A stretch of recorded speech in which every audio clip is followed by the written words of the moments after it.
Hebreus capítulo 11, do versículo 1 ao 3, nós lemos assim: Ora, a fé é o firme fundamento das coisas que se esperam, e é a prova das coisas que não se veem.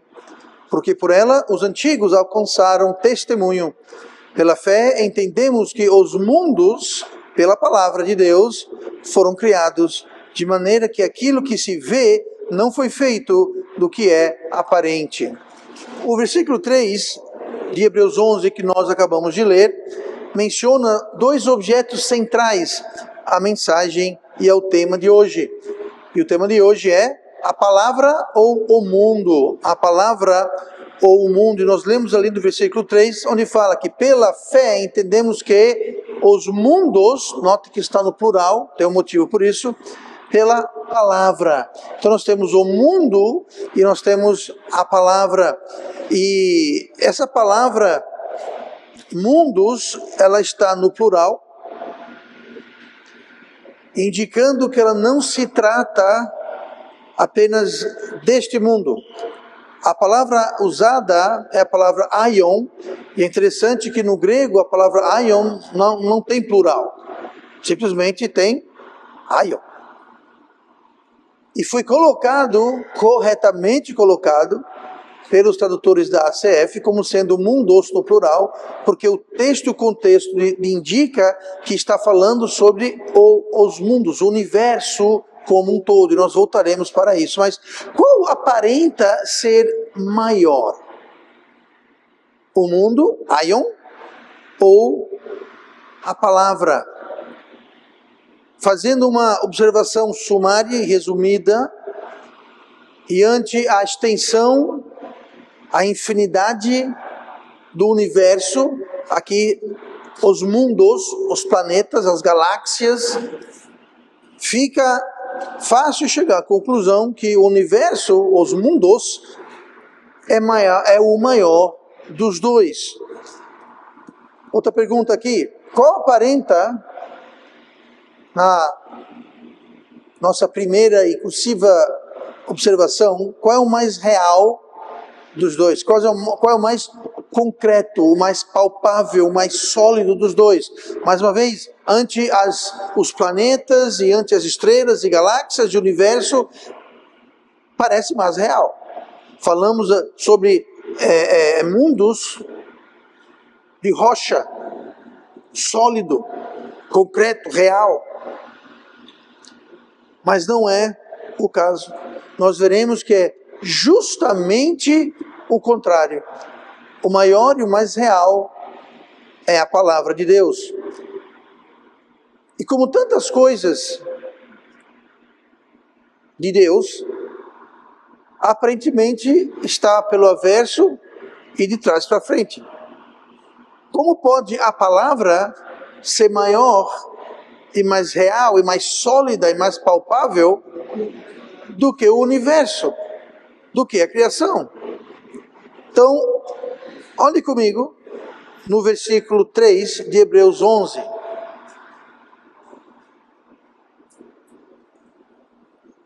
Onde diz: pela fé entendemos que os mundos, pela palavra de Deus, foram criados. Eu vou trazer atenção para a palavra os mundos, onde eu mencionei agora há pouco, é a palavra grega aion. E ela está no português no plural, muito corretamente, indicando que é o universo e não somente a Terra, o planeta Terra. No entanto, no Novo Testamento, como um todo, existem duas palavras, três na realidade, mas existem duas palavras principais que são usadas, que são traduzidas como mundo. Tá? Eu vou dizer a primeira, que é menos importante, não se aplica ao estudo de hoje, que é a palavra Gê. A palavra Gê se refere ao planeta Terra, unicamente ao planeta Terra, tá? Essa rocha que está voando acelerada no espaço, dando voltas no Sol, pronto. É isso que se refere a palavra Gê. Tá? E Gê é de onde nós temos geografia. O G justamente vem do grego de terra. A geologia, geografia. geopolítica, está falando sobre a terra. Mas as duas palavras que fazem parte aqui e são mais pertinentes ao estudo de hoje são as palavras aion, que nós já vimos, e a palavra cosmos. Então nós temos ge, nós temos aion e nós temos cosmos. Então a palavra cosmos se refere, a maioria das vezes, ao mundo, mas no sentido físico, sim, mas não tão somente, mas se refere aos habitantes do mundo, muitas vezes. Então, quando fala sobre o cosmos, está falando não necessariamente sobre a Terra, tá? Como é o caso de Ge, mas sobre os habitantes, os povos, as nações, os sistemas de governo, os sistemas de pensamento do mundo, as filosofias do mundo, os valores do mundo, como o mundo funciona. Tá? Então tudo isso cai debaixo do termo cosmos. E nós temos, como eu falei, o termo aion, que se refere de modo mais interessante, não tão somente ao mundo, ou ao sistema do mundo, mas também há uma questão de época. Tá? Aí que vem o termo aion, que muitas vezes é traduzido como era. Mas enfim, eu quero dar alguns exemplos aqui, por exemplo, em João 16, 33. Um exemplo aqui de cosmo. Tá? Jesus falou assim em João 16, 33. Tenho-vos dito isto, para que em mim tenhais paz. No mundo, cosmos, tereis aflições, mas tende bom ânimo, eu venci o mundo, cosmos. Então você vê que ele está falando ao mundo como o sistema do mundo, como o mundo funciona, geralmente o sistema oposto a Deus. A palavra aion é um termo um pouquinho mais curioso, porque ela pode ser ao mesmo tempo algo concreto e físico, mas também pode ser uma era, uma época, tanto no presente quanto no passado, no futuro, tá? Uma era, uma época, e também é usado como um adjetivo de duração de tempo, tempo extenso, longo tempo. Então ela tem essa diferença. Tá? Mateus 12, 32, só para dar um exemplo aqui sobre o aion. Mateus 12, 32. E se qualquer disser alguma palavra contra o Filho do Homem, ser-lhe-á perdoado. Mas se alguém falar contra o Espírito Santo, não lhe será perdoado. Nem neste século, nem no futuro. A palavra século é aion. Tá? Que também é traduzido como terra e traduzido como outras coisas, como por exemplo, eu li agora há pouco, Mateus 13, 22, que fala, onde fala, e o que foi semeado entre os espinhos, a parábola do semeador, tá? E o que foi semeado entre os espinhos é o que ouve a palavra, mas os cuidados deste mundo, aion. E a sedução das riquezas sufocam a palavra e fica infrutífera. Então você veja que o século de Mateus 12, 32 está falando sobre uma época, já aqui na parábola do semeador fala sobre o mundo, é a mesma palavra que é traduzido século, é traduzido mundo, pra você ter uma ideia. E o mundo aqui é o quê? É a sedução das riquezas que sufocam a palavra e fica infrutífera. Então é o sistema. Mateus 21, 19. E avistando uma figueira perto do caminho, dirigiu-se a ela e não achou nela senão somente folhas. E disse-lhe, nunca mais nasça fruto de ti, para sempre. Esse para sempre é a palavra aion. Então essa palavra aion é traduzida século, mundo, para sempre. E a figueira secou imediatamente. Uma última aqui, Mateus 28, 20. É a grande comissão, ensinando-os a guardar todas as coisas que eu vos tenho mandado, e eis que estou convosco todos os dias, até a consumação do mundo, aion, ou seja, a consumação dessa época, dessa era em que estamos vivendo. Tá? Então, nós temos aqui várias traduções de uma mesma palavra, que é perfeitamente normal e correto. Tá? Palavras, muitas vezes, têm uma latitude muito grande que às vezes não fica evidente na língua alvo, no idioma alvo, no caso o português. Então, os tradutores corretamente fizeram essas traduções usando palavras diferentes, mas aplicando o sentido correto da palavra. Tá? Agora, voltando ao nosso texto, lá em Hebreus 11. Ora, a fé é o firme fundamento das coisas que se esperam, e é a prova das coisas que não se veem. Então, o que é as coisas que a gente pode ver e as coisas que nós não podemos ver. Veja bem, o universo, o mundo, a criação, são coisas que são chamadas aqui como aion, tá? E o texto que nós lemos dos mundos é a palavra aion, só lembrando isso. Então, é usado aqui para o universo, para o mundo, para a criação. Essas coisas são aparentes. Essas coisas nós enxergamos. Como assim? Você vê o céu, você vê o sol, você vê a luz, você vê as árvores, os animais, os passos, você vê eu e você vê o chão. Então, essas coisas nós vemos, elas são concretas e nós podemos vê-las, podemos experimentar a elas, cada uma delas. Tá? Mas note que a fé é o firme fundamento das coisas que se esperam e é a prova das coisas que não se veem. Quais são as coisas que nós não vemos? Nós podemos ver o mundo, nós podemos ver a criação. Agora eu vou ler para você o Salmo 33, versículo 6, que vai transformar o entendimento desta palavra. O Salmo 36, versículo 6 fala assim: pela palavra do Senhor, lembrando que o nosso tema é a palavra ou o mundo.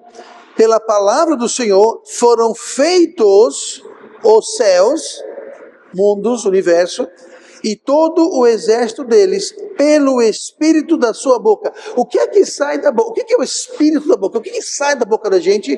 Palavras. Então note que a palavra do Senhor, aquilo que saiu da boca dele, a palavra do Senhor criou todas as coisas. No versículo 9 do Salmo 33, diz: porque falou e foi feito, mandou e logo apareceu. Então, tudo isso para dizer o quê? Qual veio primeiro? A palavra ou a criação? Qual veio primeiro? A palavra ou o mundo? Os mundos? Ou até as eras e as épocas? O que veio primeiro? A Bíblia fala aqui que eu li: pela palavra do Senhor foram feitos os céus e a terra.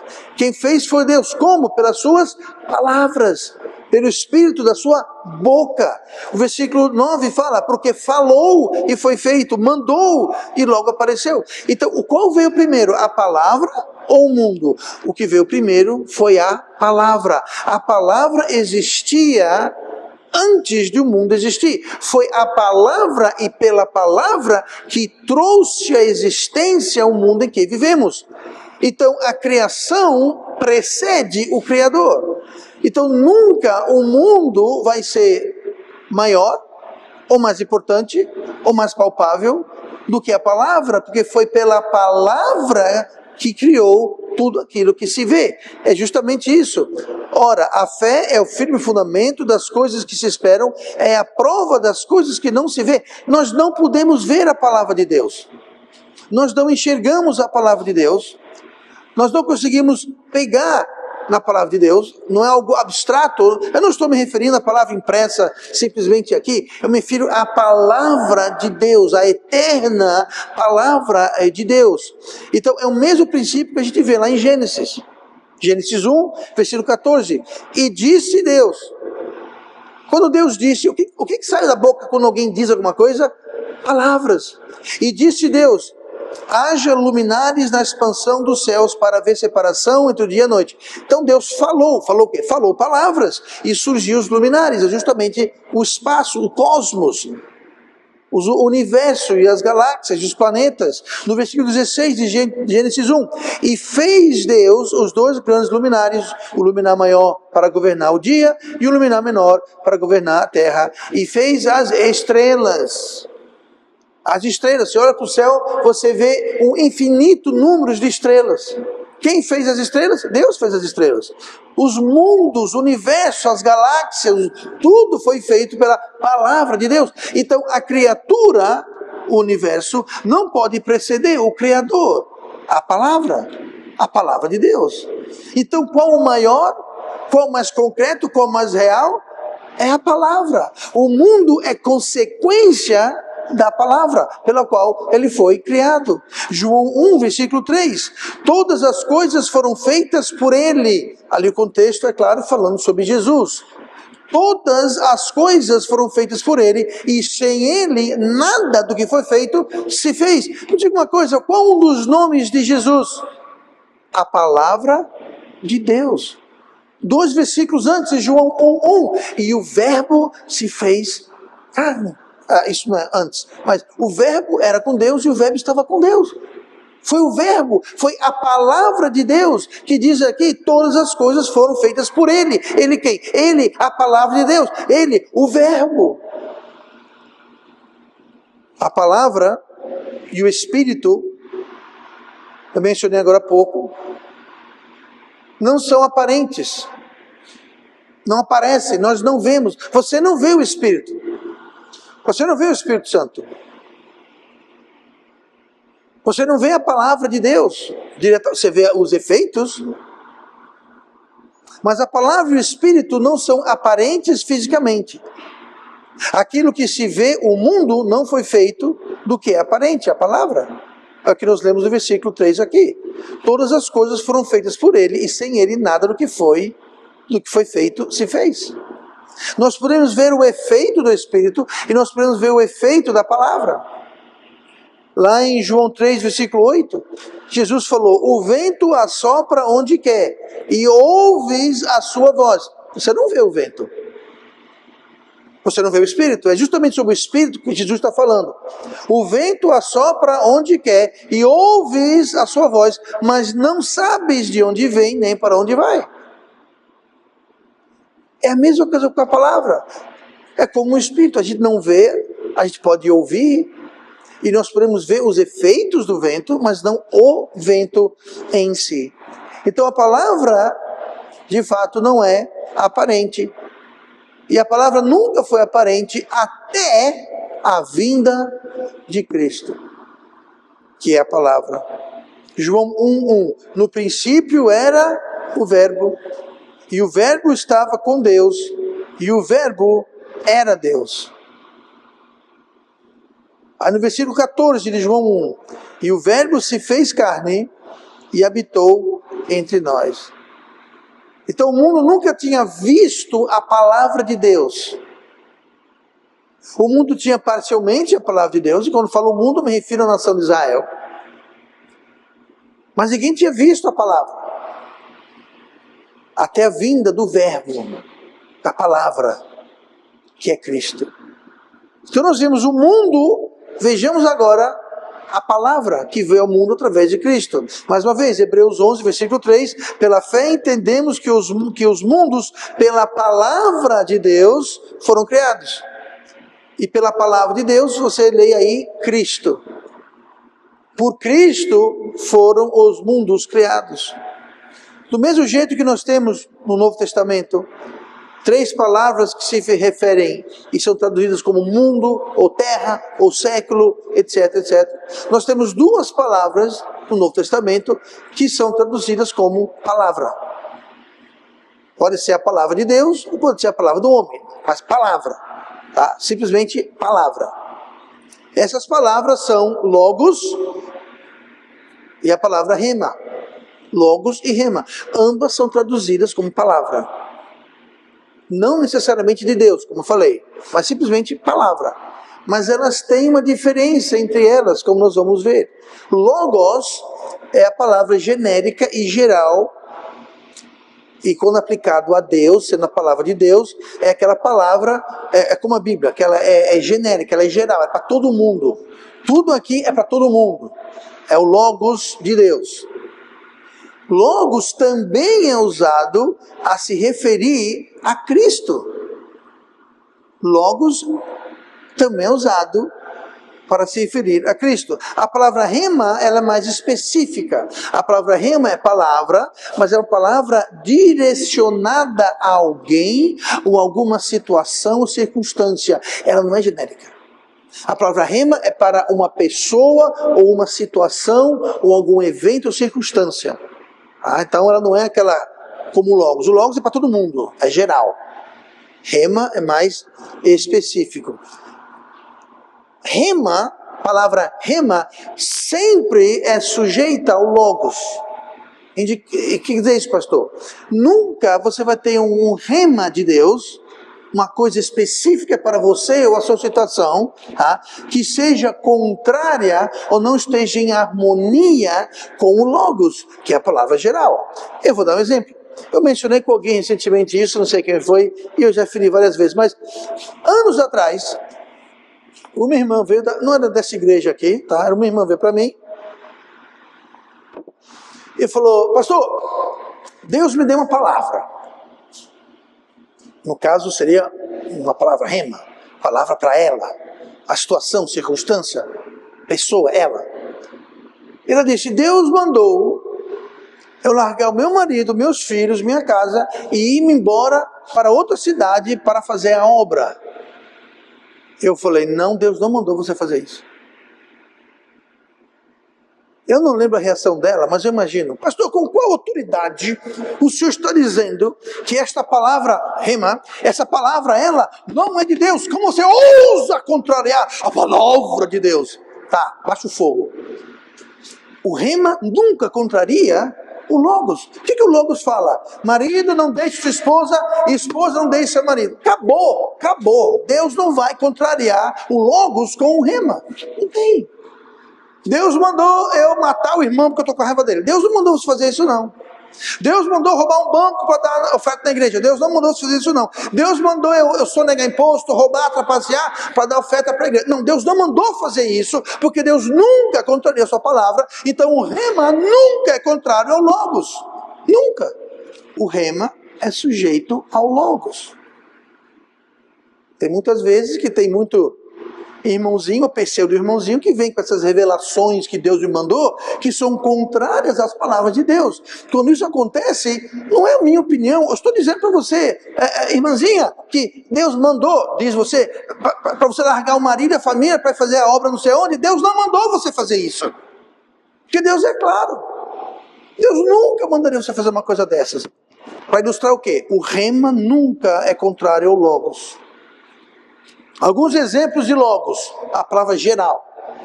João 1:1, nós já lemos. No princípio era o verbo. Sabe qual a palavra em grega para verbo? Adivinha. Começa com L-O e termina com G-O-S. É logos. No princípio era o logos. No princípio era o verbo. Quem é o verbo? Cristo. Então, logos está sendo usado para falar sobre Cristo. Vamos lá. No princípio era o verbo logos, e o verbo logos estava com Deus, e o verbo logos era Deus. A palavra logos. Note que não foi traduzido palavra, foi traduzido verbo, que é interessante.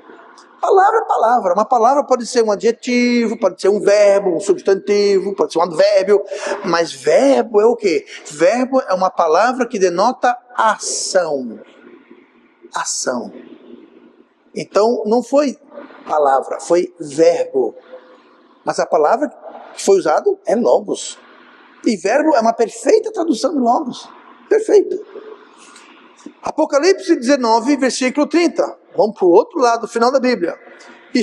Aqui está falando, é uma visão não. João estava perante o Cristo glorificado. Apocalipse 19, 13. E está descrevendo o Cristo glorificado. É uma grande descrição, eu só vou para o versículo 13, é aquilo que é pertinente à mensagem. Depois você lê ao redor, você vai ver o que eu estou falando. E estava vestido, no caso Cristo, e estava vestido de uma veste tingida em sangue. E o nome pelo qual se chama é a palavra de Deus. A palavra de Deus, palavra é logos. É logos. Note que ele está vestido, está escrito o nome dele, como se fosse um crachá. Está escrito o quê? A palavra de Deus. O nome de Cristo, um dos nomes de Cristo é a palavra de Deus. Um dos nomes de Cristo é Logos. Logos. Segundo Pedro 3, versículo 5. Aqui o apóstolo Pedro falando sobre detratores e hereges e pessoas que são inimigos de Deus. Ele diz assim: as pessoas, eles voluntariamente ignoram isso, que pela palavra de Deus, palavra aí, logos, pela palavra de Deus, já desde a antiguidade existiram os céus e a terra que foi tirada da água e no meio da água subsiste.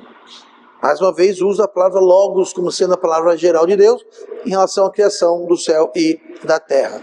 E aqui, vamos ver uns exemplos aqui de rema, só para a gente entender como logos é o geral e rema é o específico. Tá? O versículo 3, de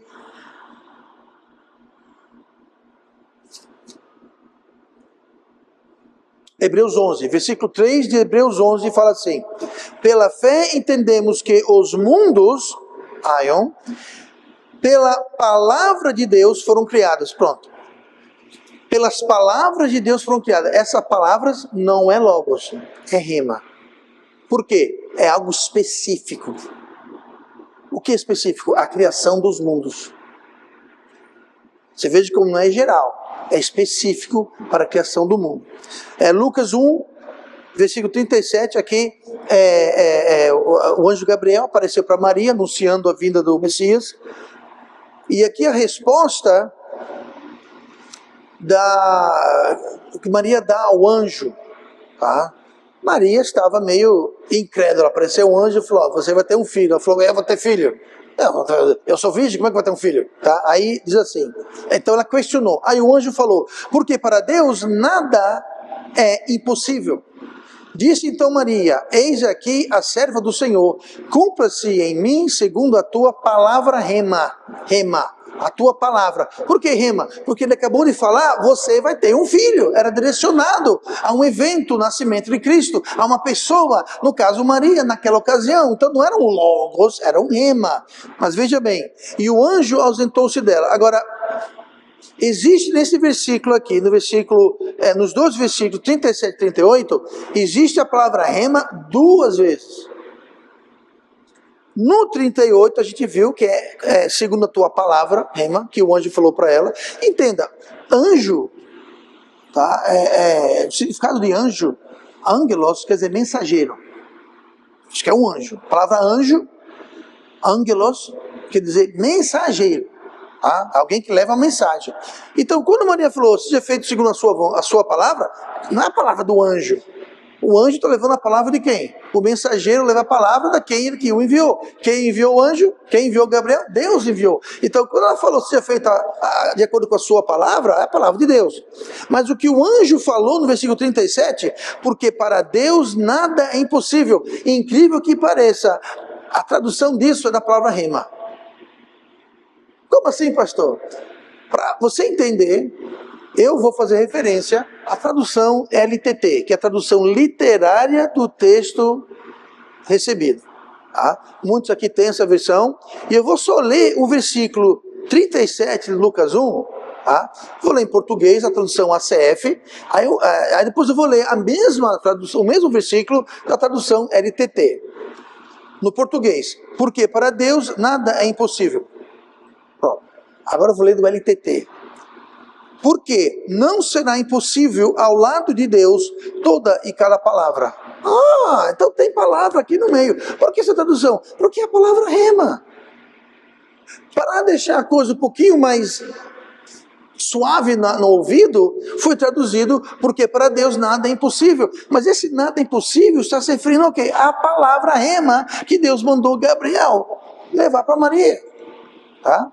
Então, fazendo propaganda aqui da LTT, tá? Eu não ganho comissão, eu não tenho direitos autorais nenhum, mas só estou dizendo como é interessante você ter LTT para leitura ou para referência e estudo da palavra, tá? Que vai elucidar certos versículos assim. Mas enfim, mas um outro exemplo aqui, Marcos 14:73, que é quando Pedro negou Cristo, tá? Olha o que diz aqui: e o galo cantou segunda vez, e Pedro lembrou-se da palavra, logos, não, rema, sim. Lembrou-se da palavra que Jesus lhe tinha dito: antes que o galo cante duas vezes, 3 vezes me negarás. E pensando nisso, chorou. Diga uma coisa, quando Jesus falou: antes que o galo cante 2 vezes, 3 vezes me negarás, ele falou isso para quem?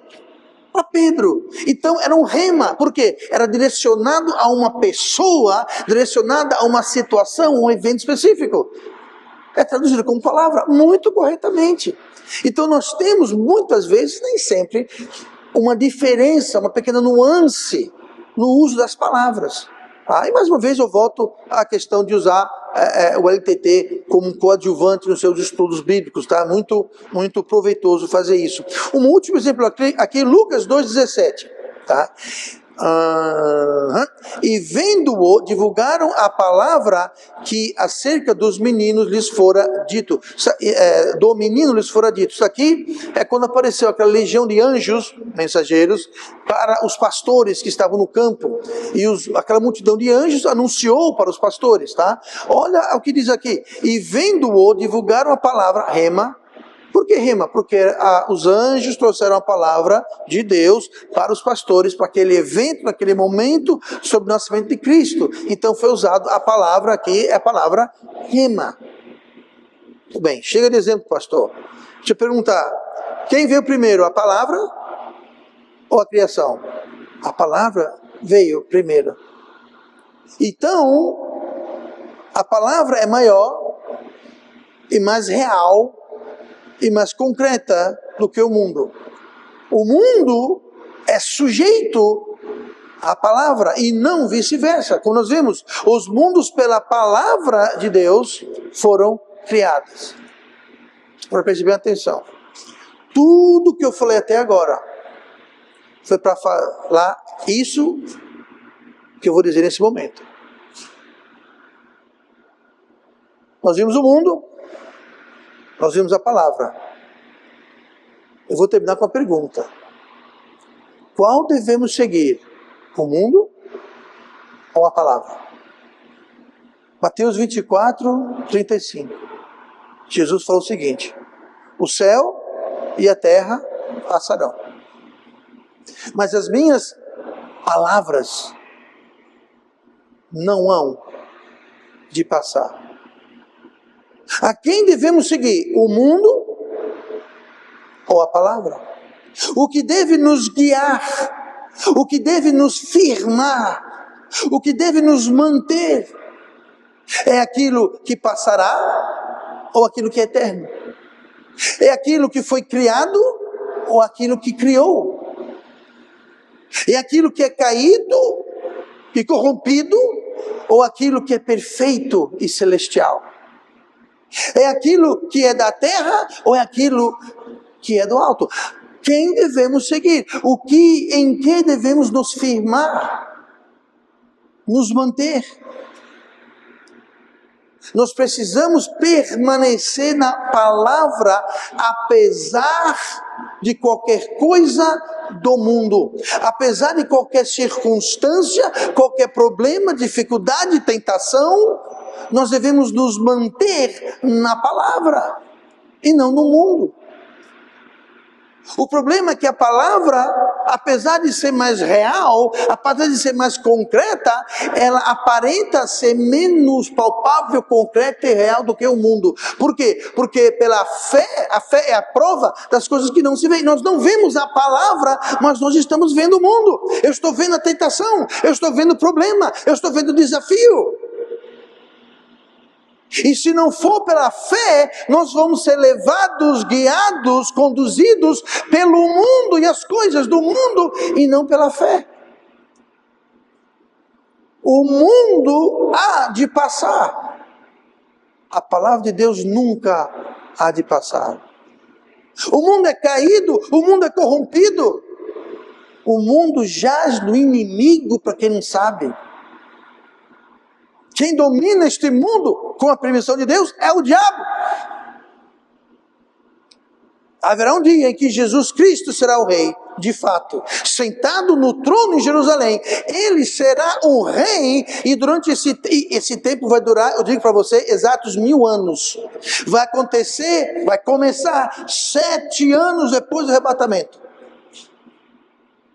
7 anos depois do arrebatamento, Cristo vai voltar com suas legiões e os salvos que foram arrebatados e reinarão por 1000 anos e Cristo será o rei. Ele vai governar com cetro de ferro. Não haverá guerra, não haverá crime, não haverá juízes corruptos. Imagine se tem isso, né? Mas não haverá guerras, doenças, nada disso.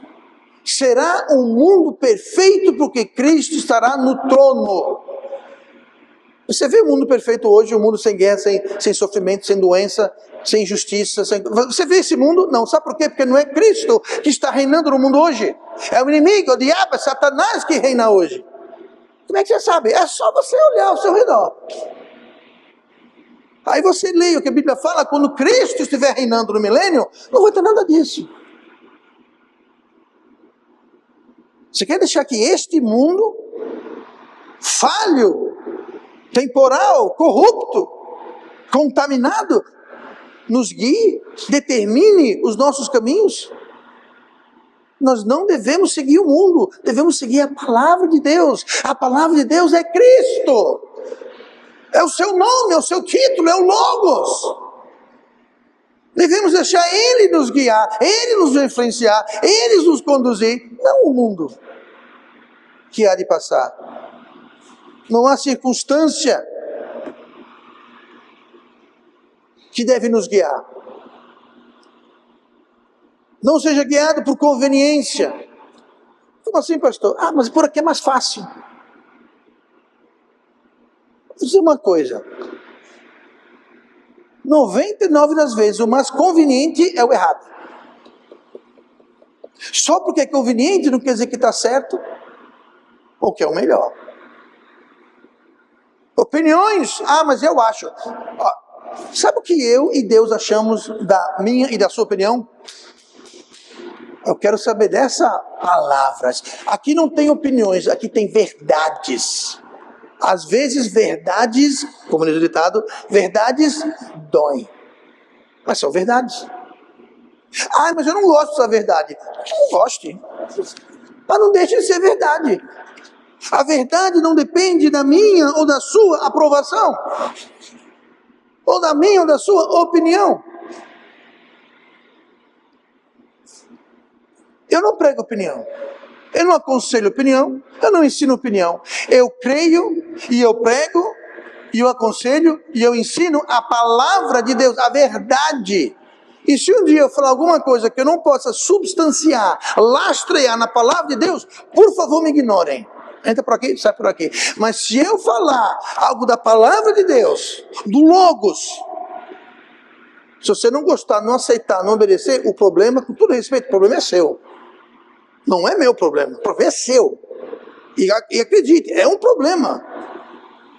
Porque ou você segue a palavra, ou você segue o mundo. Ou você segue algo eterno, ou você segue algo temporal.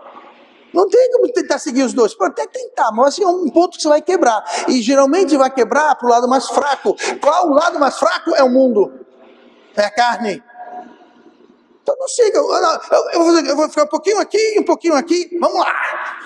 Se eu baixar muito mais, alguém me ajude, tá? Mas não, você não vai conseguir seguir os dois o tempo todo. Um dia você vai cair.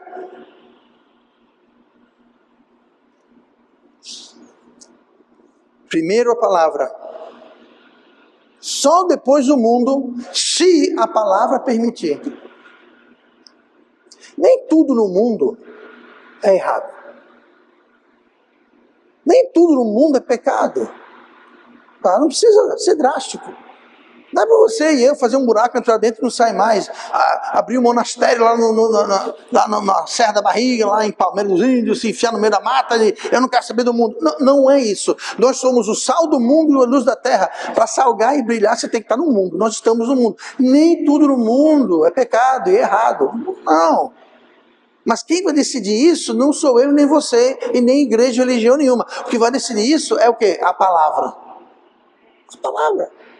Então, primeiro a palavra, depois o mundo, se a palavra permitir. Mas nunca deixar que o mundo